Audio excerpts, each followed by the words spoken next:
Supreme Court now against the CAA. Please explain to us what was the motivation and what do you want as a relief from the court? The reason of going to Supreme Court was that I had earlier filed a petition asking for a stay on the Citizen Amendment Act. And at that time, the Government of India's council stood up and said verbally that they are yet to frame rules.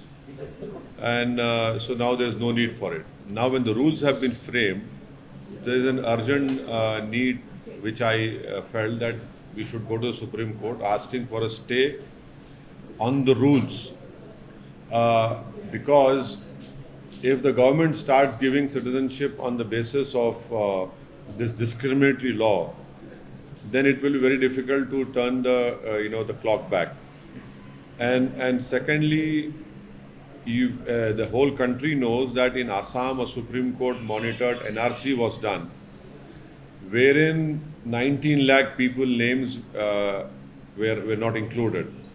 Now in that you have around about a million names of non-Muslims, wherein we feel that they can be accommodated under the new rules and the new law, and it will be discriminatory on the part of the government to exclude the Muslims. Second important point which we had mentioned, which is drafted by our lawyer Janab Nizam Pasha Sahib, is that the Supreme Court has held that any allurement to conversion of religion is also a crime. Now, people who are not Muslims will be given citizenship. That in itself is an allurement by the government that if you belong to this religion and you don't belong to Islam, then citizenship can be given to you.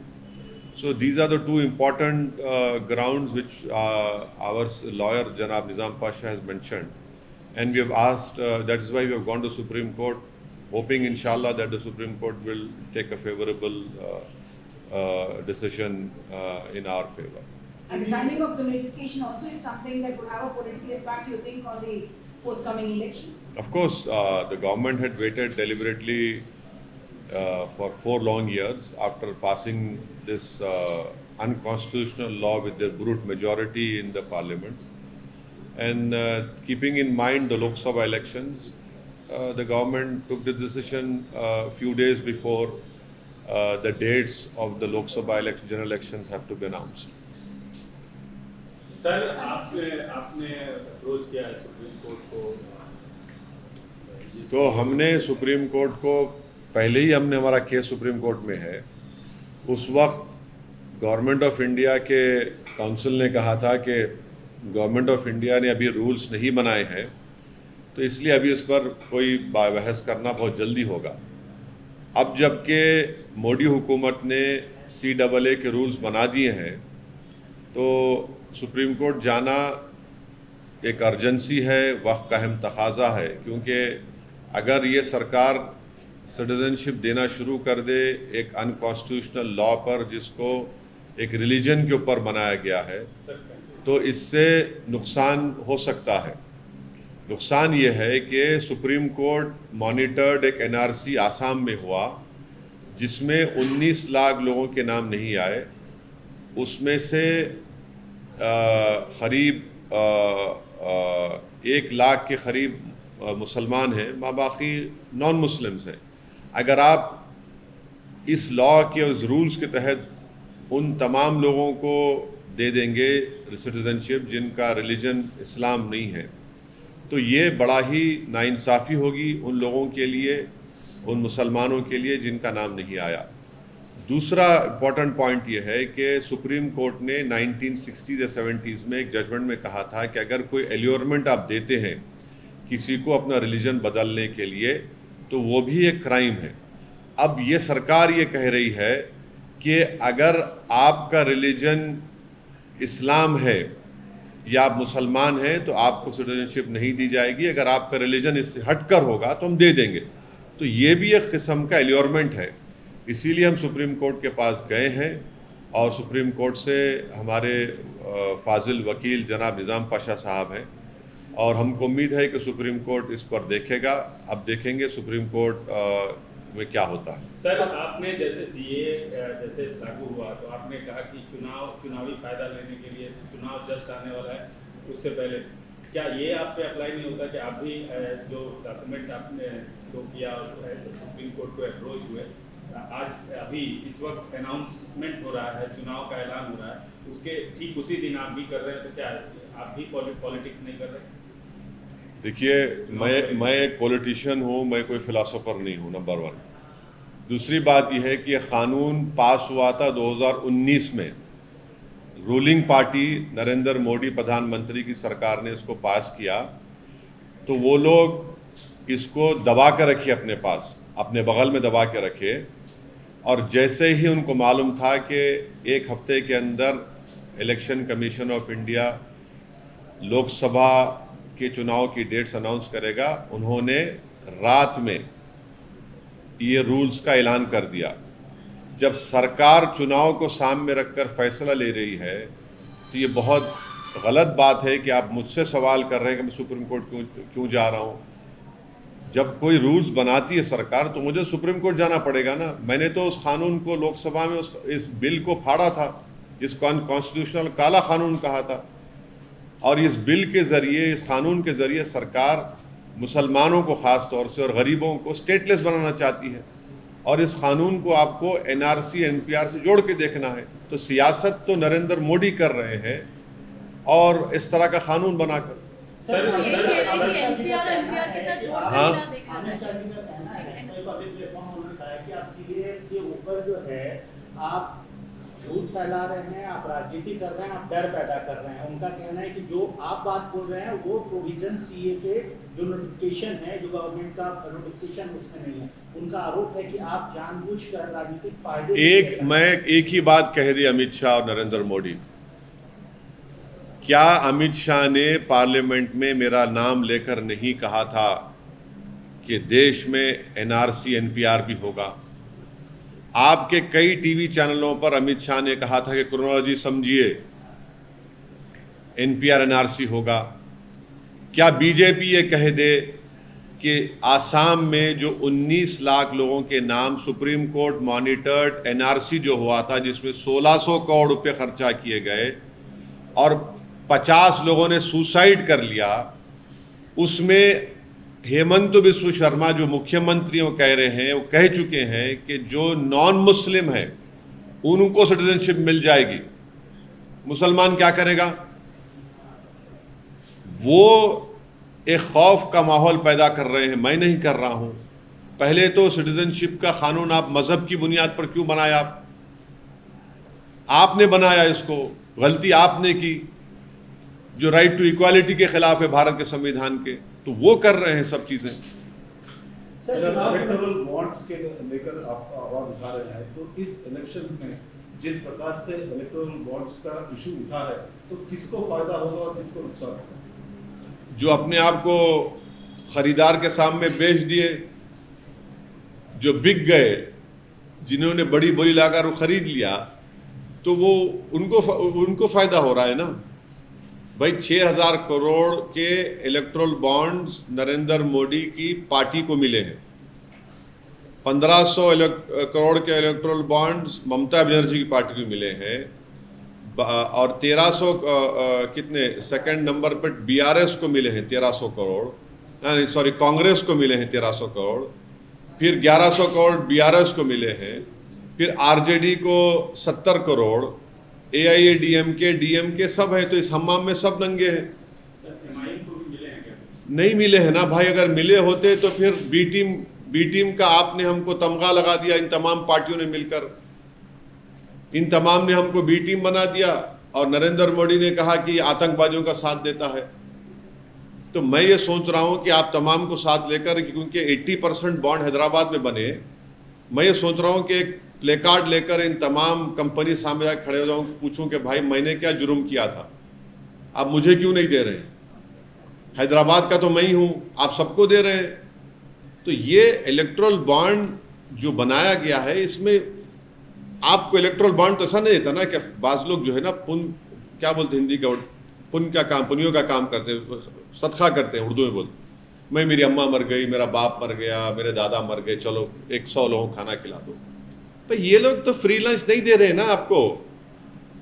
अगर कोई lottery वाला 1200 करोड़ दे रहा है तो उसकी lottery उठ गई, समझे आप, क्योंकि वो दिया है। अगर कोई फार्मेसी कंपनी वाले 550 करोड़ रुपए दिए हैं तो सबको दवा लगाएंगे। अगर कोई इंफ्रा कंपनी वाला 1800 करोड़ दे रहा है तो भाई वो तो और प्रोजेक्ट लेगा। फ्री लंच तो है ही नहीं ना कोई भी,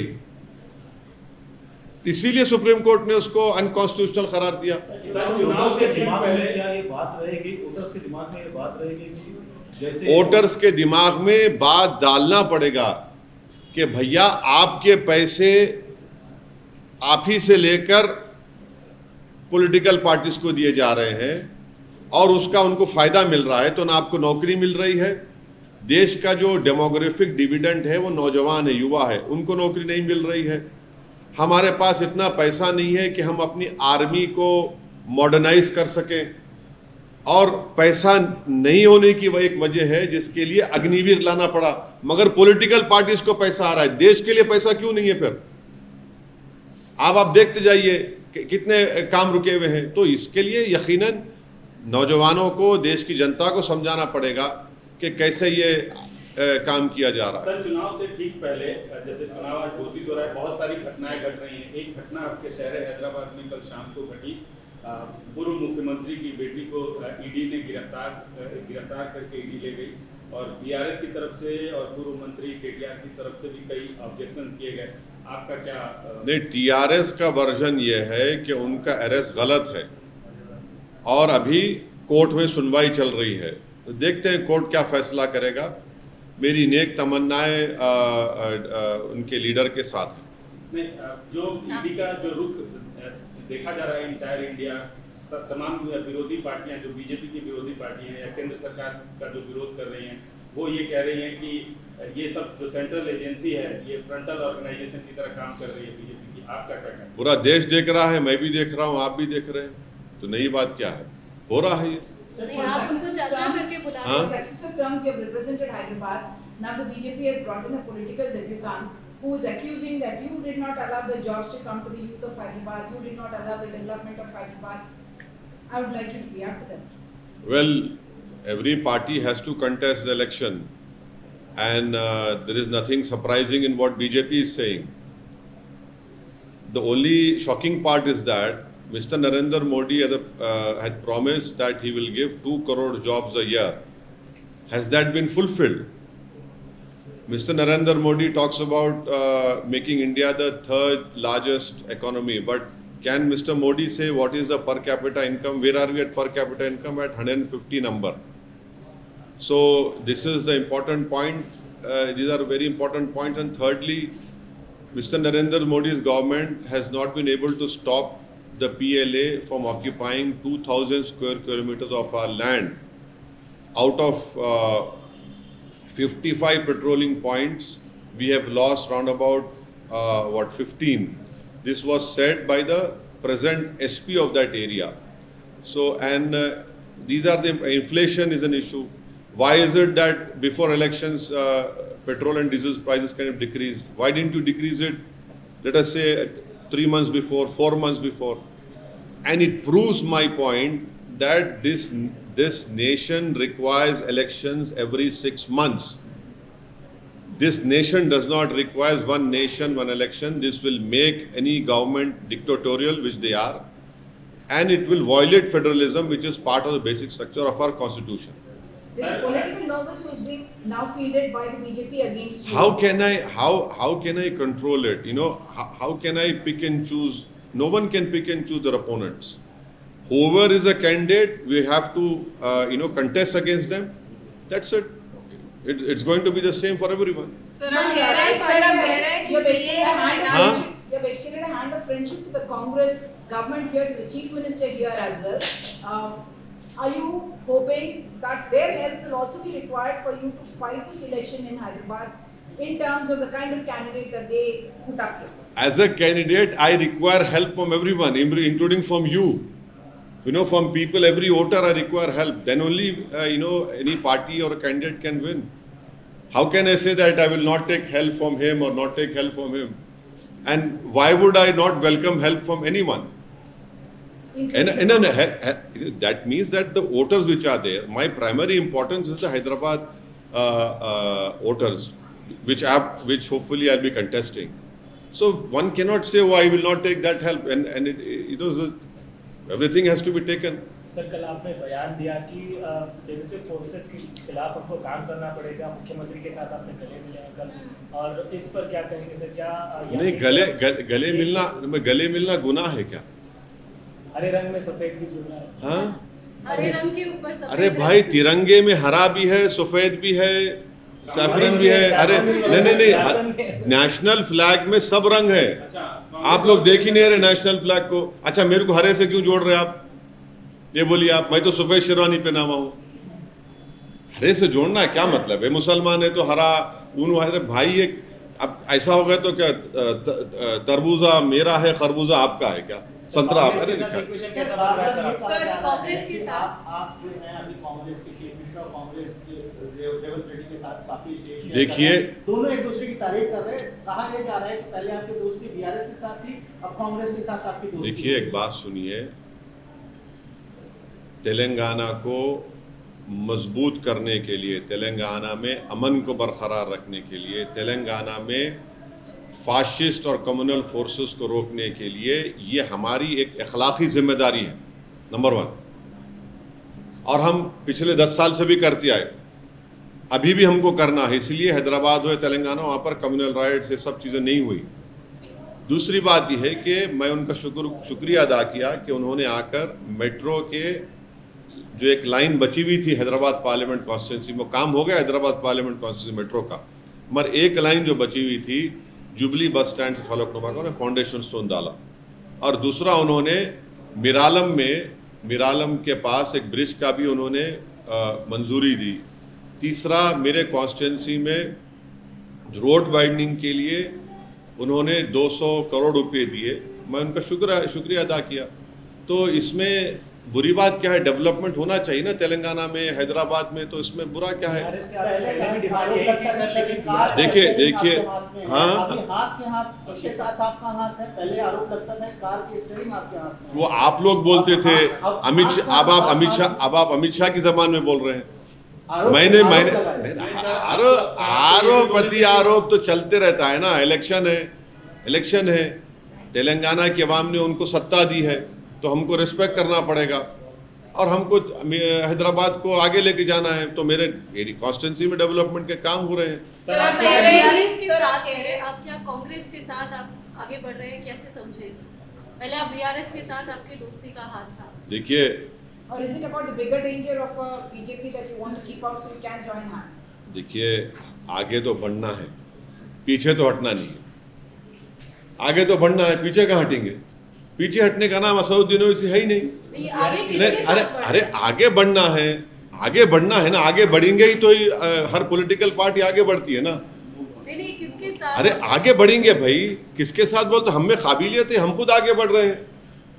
यहाँ तक हमारा जो सियासी सफर रहा है और आगे भी रहेगा, तो उसमें हमारी कोशिशें रही, मेहनत रही, लोगों का साथ रहा, और रहेंगे, आगे बढ़ेंगे।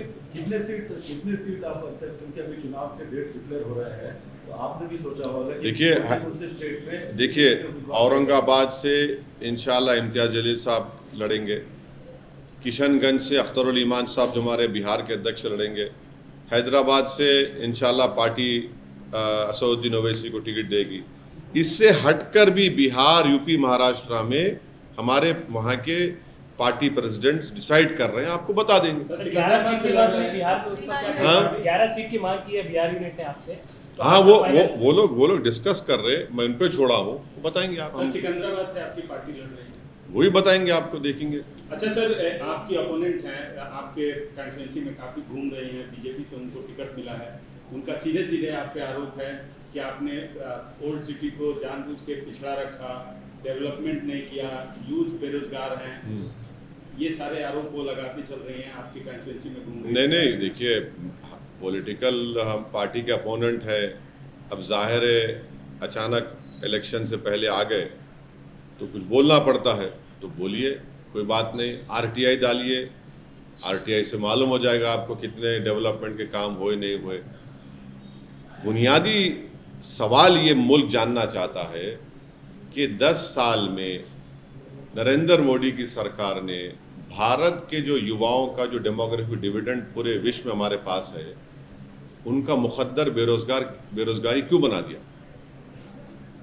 देश ये जानना चाहता है कि इलेक्टोरल बॉन्ड में 6,000 करोड़ रुपए कैसे बीजेपी को मिले और इसका इस्तेमाल कैसे हुआ। देश ये जानना चाहता है कि जिन्होंने आपको दिया है, आपने उनको क्या क्या नहीं दे दिया है। हाँ, आपने एक बॉन्ड उनको दिया तो आपने उन पर एक बार नहीं कई चीजें उन पर वार दी आपने। तो ये देश जानना चाहता है कि 2000 स्क्वायर किलोमीटर 56 इंच का सीना रखने वाले प्रधानमंत्री चीन को क्यों छोड़ दिए जमीन। वो या बताना पड़ेगा उनको। भाई बीजेपी के पास जो 6,000 करोड़ रुपए आए हैं, वो तो मिनिस्ट्री ऑफ सोशल जस्टिस का पूरा बजट है, मालूम आपको। 6,000 करोड़ बीजेपी के पास है और देश के नौजवान की जेब फटी हुई है। 6,000 करोड़ बीजेपी के पास है, 1,500 करोड़ ममता के पास है, 1,100 करोड़ कांग्रेस के पास है, 1,000 करोड़ टीआरएस के पास है, डीएमके के पास है। देश के युवाओं के पास क्या है भाई, ये सवाल है। सर वो तो फर्जी वोटों की भी बात करी है कि लड़ेंगे सर। हाँ, पश्चिम बंगाल लड़ेंगे सर। अभी अरे आप सभी अभी दो कैसा होगा। ममता दीदी को चोट लगी है, उनको अरे भाई क्यों नहीं यार, किसी से पर्सनली हेट्रेड क्यों होगी। हम हमको हमारे बेस्ट विशेस उनको देते हैं और अल्लाह करे जल्द से जल्द सेहतमंद हो जाए। Sir, do you think the India alliance stands a strong chance against Narendra Modi? Locally, you are the strongest. I have said very clearly that Hyderabad, people of Hyderabad Parliament constituency and Telangana and people of Seemanchal will vote against this unconstitutional religion-based law, discriminatory law, that is CAA. That is what I have stated. The rest, I am not part of that alliance, so I cannot speak on their behalf. Sir, but as somebody with national ambitions, you are Are your contesting doors in other open? states as well. As somebody with national ambitions who's contesting in other states, what is your view? What do you think about the India alliance? You don't have to. No, I see. Don't reduce me to the level of some political analyst who has got no work to do, who sits every day at the TV channels and gets something in return. I cannot stoop down to that level. I can only speak on behalf of my political party, which I have told you just now. As far as other alliances are concerned, they have more qualified people than me, and they can answer your question in a very well way, in a very good way. Is your party open to India alliance in their groups? अरे भाई आप मेरे दरवाजे में दारुसलाम में आके दारुसलाम में दरवाजे है ही नहीं, ओपन ग्राउंड में मेरा दफ्तर है। स्वागत करते हैं सर। अरे इम्तियाज जलील ने तो एक नहीं 2 मरतबा बोला महाराष्ट्र में, अख्तरुल ईमान बोले किशनगंज में, और क्या बोलेंगे। सर अब सीए को एनआरसी और एनपीआर के थ्रू जोड़ने की बात कर रहे जी। हैं, लेकिन अभी हाल ही में अमित शाह ने जो इंटरव्यू दिया था वहाँ पे उन्होंने कहा था कि there is no provision for NRC in this law and this law will not take away anyone's citizenship. देखिए कितना झूठ बोलते हैं। अरे झूठ की भी तो कोई हद होनी चाहिए मेरे भाई। ये सिटीजनशिप एक्ट में बन रहा है ना, एनपीआर एनआरसी भी सिटीजनशिप एक्ट का है। आप रिलीजन के ऊपर सिटीजनशिप दे रहे तो रिलीजन के ऊपर छीन नहीं सकते क्या आप? क्या अमित शाह ने लोकसभा में मेरा नाम लेकर नहीं कहा था कि ओवैसी जी एनपीआर होगा, एनआरसी होगा? नंबर 1। हाँ, वो बोलते हैं कि इसका हिस्सा नहीं है, पार्लियामेंट में बोला गया, आपके टीवी चैनलों पर आकर वो बोले। आसाम में 19 लाख लोगों के नाम नहीं आए जो सुप्रीम कोर्ट मॉनिटर्ड एनआरसी हुआ, 1600 करोड़ रुपए खर्चा किए गए, 50 लोगों ने सुसाइड किया। उसके बाद जब 19 लाख लोगों के नाम नहीं आए, जिसमें से करीब 17 लाख नॉन मुस्लिम लोगों के नाम है, उसको आसाम के मुख्यमंत्री कहते हैं कि हम उनको CAA के तहत सिटीजनशिप दे देंगे। उन्होंने ऑन रिकॉर्ड कहा इस बात को। वो जो 1 लाख 1.25 लाख मुसलमान है वो क्या करेंगे? सर 7 चरणों में चुनाव की बात हो रही है। अभी नहीं मालूम आशीष को, अभी नहीं, उन्हें उस भाई भी नहीं, अभी नहीं मालूम, मेरे को देखने दो। प्रधानमंत्री नरेंद्र मोदी अच्छा सर, इंडिया टुडे हाँ? में आपका सीधा सवाल क्या रहेगा सर? क्या प्रधानमंत्री नरेंद्र मोदी इंटरव्यू फेस करने वाले हैं इंडिया टुडे में। किससे फेस करने वाले हैं? इंडिया अरे आपके चैनल पे जा रहे, मेरे चैनल पे आ रहे, तो क्या आपका सीधा आप? सवाल- मैं एंकर हूँ? आपका कोई अरे मैं सीधा एंकर सवाल- हूँ, मैं एंकर हूँ। आपकी तरफ से सवाल- अरे आपके क्या कई छोड़ो सवाल- छोड़ो यार, मैं एंकर हूँ क्या थोड़ी? MIM 3 सीटों से आगे बढ़ के अरे मैं आपको बोल दिया हूँ, आप भी बोला हूँ फिर। नहीं बताया सर। नहीं अभी मैं तो कहा हूँ ना कि बिहार, उत्तर प्रदेश, महाराष्ट्र के हमारे पार्टी के प्रेसिडेंट इस पर फैसला लेंगे और आपको बताएंगे। सर नोटिफिकेशन घोषणा हो चुकी है, आपकी पार्टी कितनी प्रिपेयर आप वो प्रिपेयर, देखिए हम लोग चुनाव के लिए प्रिपेयर नहीं होते, हम लोग साल के 12 महीने, हफ्ते में 6 दिन हम बराबर जनता के दरमियान में रहते हैं और यही हमारी तैयारी है। और इंशाल्लाह हमको उम्मीद है कि इंशाल्लाह अच्छा हम लोग जहाँ जहाँ से सीट पे हमारे उम्मीदवार लड़ेंगे हमको कामयाबी मिलेगी।